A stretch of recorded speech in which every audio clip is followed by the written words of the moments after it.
Pray what you ask for, and you will receive. Man, what up, guys? With your boy Sonwabo Thetha, aka the absolute best in the world. Take the shit off. Got me fucked up. Pray what you ask for, and you will receive. It's the best. You will genuinely receive it, man. You got no ideas. What's up, guys? With your boy Sonwabo Thetha, aka the absolute best in the world. And my, oh my, oh my. It's going down in the game. If you haven't been keeping up with what's going on within the world of hip hop, it's going down. So technically, the industry is at beef. Or how can I put it? Drake is at beef with the whole industry. So we do remember Kendrick Lamar's verse on Metro Booming and Future's track Like That, where he said, "Fuck the subliminals, I'm finna go in, I'm finna go at you directly." So we've been asking for it. So Drizzy finally replied, and the song was a leak initially. A lot of people don't know whether it's real or not, or whether it was AI, but I can 100% confirm that that's not AI. The cadences are on point, Drake's mannerisms are on point, and just the lyrical selection. I genuinely wouldn't believe AI to do that. So Drake slid on the homies, pulled up with the diss track, and we don't know what it's called. That's how hectic the leak is. It's been leaking everywhere. And shout out to Real Hip Hop Lyrics for plugging me up with the song and the lyrics as well. So what I'm going to do for you is that I'm going to decode these lyrics for you. You know, we're going to go for bar, look at the context and the reference. So without further ado, let's go.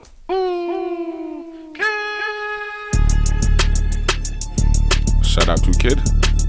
I don't even know if it's a Kid. I like the beat though. Hey, I could never be nobody #1 fan. Your first #1, I had to put it in your hand. You pussies can't get booked outside America for nan.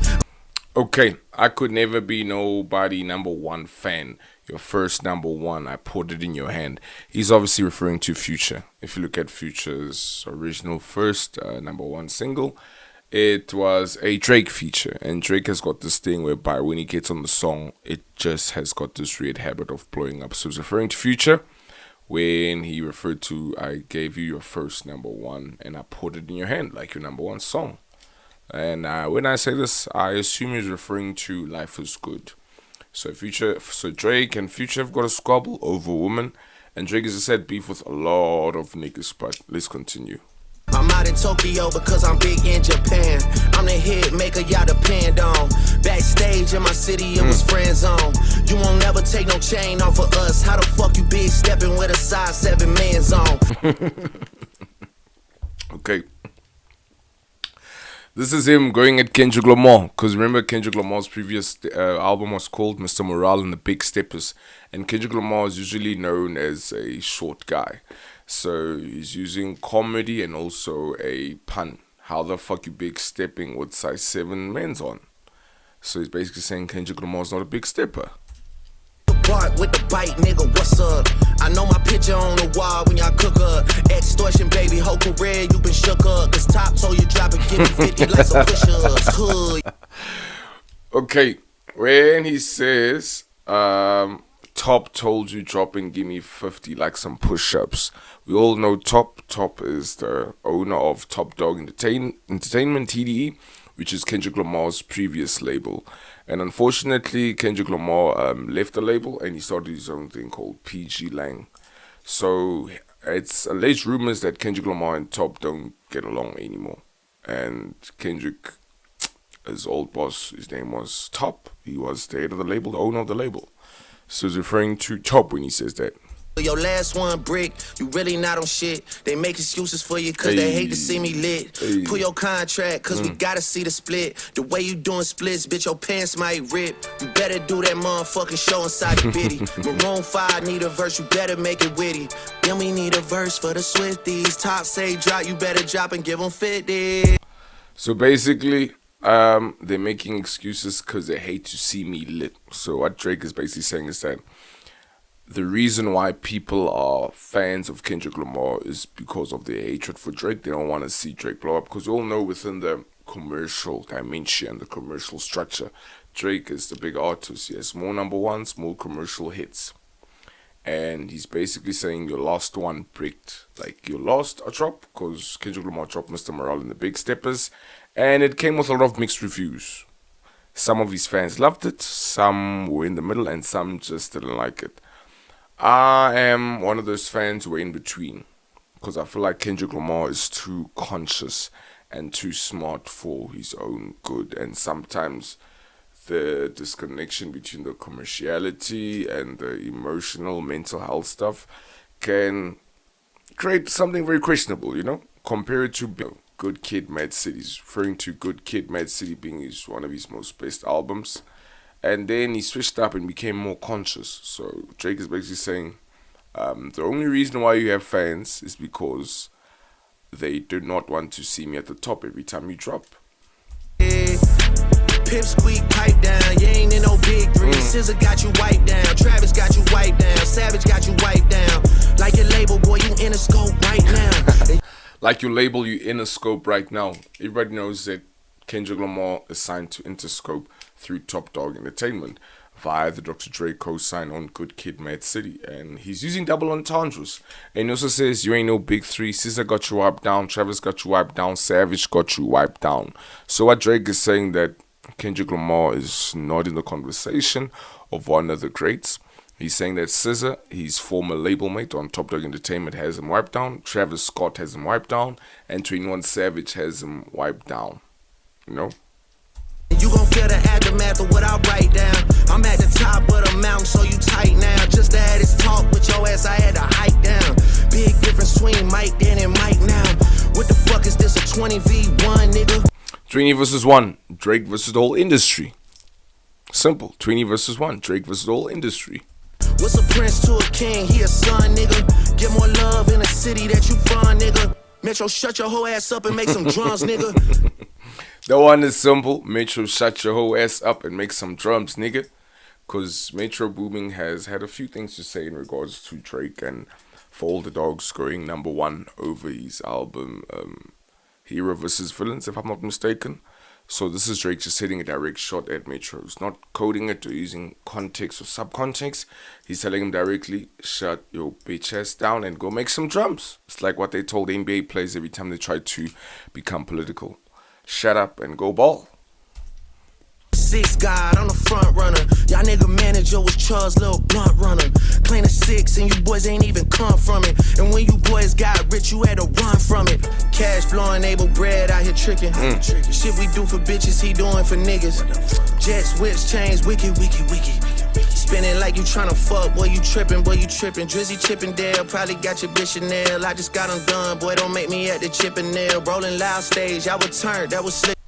Rolling Loud stage, y'all was turned. He's referring to Metro and Future's Rolling Loud performance, where while they were on stage, Travis Scott asked him to play like that, but it was before they added the verse of Drake. So we don't know if Travis knew if Drake was being dissed on this one, because Drake just gave Travis a shout out on the previous bar, saying that Travis Scott has Kendrick Lamar wiped down.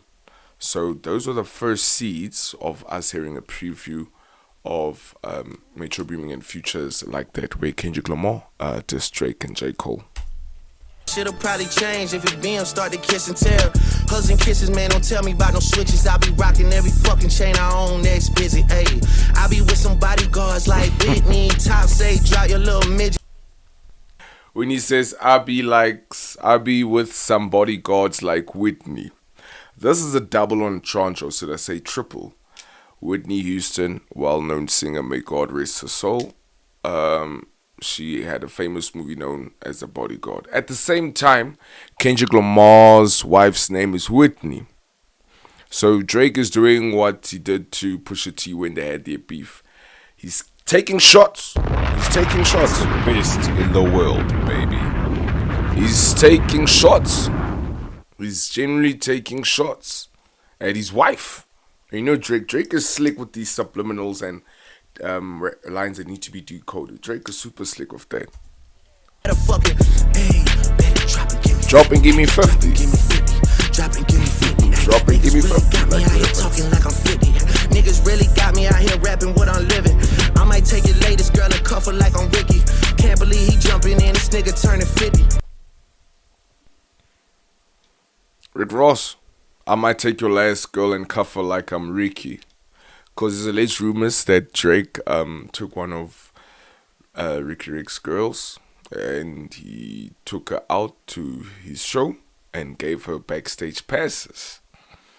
And when the verse from Kendrick Lamar of Like That dropped, Rick Ross unfollowed Drake on Instagram. So keep that in mind. Every song that made it on the chart he got from Drizzy. Every song that made it on the chart he got from Drizzy, just like the first line in the track where he says he gave Future the number ones in his hands. If you look at the history of Rick Ross's chart-topping singles, majority of them came from Drake or a Drake feature. That's where they came from. It genuinely came from a Drake feature. Rick Ross having high number ones in the charts because Rick Ross and Drake have collaborated on so many classics so many times, like on multiple occasions, and also took the rap game astray when he found out these two are beefing, but only to find out that it's alleged that it's over a woman. That little check, you gotta stay up out my business, nigga. Shout out to the hooper that be busting out the gritty. We know why you mad. Shout out to the hooper that be busting out the gritty. He's referring to Ja Morant. He's referring to Ja Morant. Because, yet again, let me track back. When Metro Booming dropped Like That, he tweeted. He said a tweet, and if you're on the other side, stay on the other side. And then Ja Morant agreed with the sentiments of Metro Booming and said, yeah, and stay on the other side. So Drake is also taking shots at NBA players because the NBA player is siding with Metro Booming and quote-unquote the other side. Even tripping. All that little heartbroken Twitter shit for bitches. This for all the top dogs. Drop and give me 50. Drop. And that fucking... Again, drop and give me 50. All the top talk. So he's basically saying, Kendrick Lamar, drop and give me 50 push-ups. Because if you don't see on the internet, there have been Kendrick Lamar's videos of him dropping and doing doing push-ups. So Drake is basically trying to say that I'm your boss and I'm top. And he's also trying to say that top is still Kendrick Lamar's boss. And top directs Kendrick Lamar and tells him what to do and tells him what to say. So subconsciously, Drake in this scenario is viewing himself as top. And he's referencing top being quote-unquote Kendrick Lamar's bitch. Excuse my French, but it's the boss, man. It's the boss. Not start to beef with us. This shit been brewing in a pot, now I'm heating up. I don't care what Cole think, that dot shit was weak as fuck. This shit being brewing in a pot, now I'm heating up. And that fucking song did not start the beef with us. He's talking about Kendrick Lamar's verse on Like That. Drake and Kendrick Lamar have been beefing from when Kendrick Lamar dropped his legendary Control verse, where he went at all the hip-hop MCs that he sees as his competition. It was just a friendly squabbling match where Kendrick Lamar called out everyone, all of his industry peers. However, Drake took it some type of way on an interview with Elliot Wilson. Drake took it some type of way and was like, those words were hurtful, blah, blah, blah, blah. And ever since then, Drake and Kendrick Lamar have been subliminally dissing each other on a lot of features, a lot of tracks. And Drake as well. Like I said, Drake is slick with this shit. So he's saying that this didn't start on Like That. It's been for 11 years, if I can put the timeline. 11 years these brews have been beefing. But it's always been subliminal side shots. But now it's like direct. He's coming at everything and everyone. Champagne tripping, he is not fucking easing up. Nigga calling top to see a top, want He a loves piece to it up. use top as a Top want a reference. piece it up. Top want a piece it up. Okay, top want to piece it up. This one I'm not sure. With this one I'm not sure. But I think from the way I see it that either J. Cole called Top while Kendrick Lamar was still in TDE and said, listen, can you get Kendrick Lamar to speak to Drake? I'll be the middleman. Because you all know J. Cole. J. Cole is a man of peace. J. Cole doesn't want to smoke, and he apologized to Kendrick Lamar after he dropped the diss track, which I dropped a video about. Go check it out. So, this is what I think. J. Cole called Top from TD and say, listen, can you talk to Kendrick so that Drake and Kendrick Lamar can piece it up? This was while they were going through their span of throwing subliminal shots at each other. Nah, pussy, now you on your own when you speaking up. You done roll deep to this, is not fucking deep enough. Begging cops or not, boy, you not fucking beating us. Numbers wise, I'm out of here, you not fucking creeping up. Money wise, I'm out of here, you not fucking sneaking up. Cornball, your show money, merch money, feed us. I'ma let you niggas work it out because I seen enough. This ain't even everything I know, don't wake the demon up. This ain't even everything I know, don't wake the demon up. Drop and give me 50 on you. Drop and give me 50, man. Oh, the beat switch up. Drake has got this thing about him, man. He can fuck shit up, you know? I love it. Shout out to real hip hop lyrics. You know, appreciate the plug of the content. So basically, initially, that was the song. We don't know what it's called because it's a leak. Drake has not officially dropped it yet. But me knowing Drake, I genuinely think that he leaked that song on purpose. You know, so I don't want to lie, as a fan, I'm genuinely excited. I'm genuinely excited as to Kendrick Lamar's response. Because Kendrick Lamar asked for this. K. Dot asked for this. Kendrick Lamar asked for this. Kendrick Lamar asked for this. He's like, fuck the subliminals. I'm going at you directly. So K. Dot, Drake is one up. Drake is one up at this current moment. So what you gonna do? Oklahoma, Kung Fu King, what you gonna do? Show us that good kid from the Mad City. Respond. We're expecting a respond. But it's hip hop, man. Anyway, enough from me. Shout out to everyone for all the subscription, all the views. I genuinely appreciate the vibe. Once again, don't forget to like the video, share, and subscribe. You're with your boy Sonwabo Thetha, and I'm out.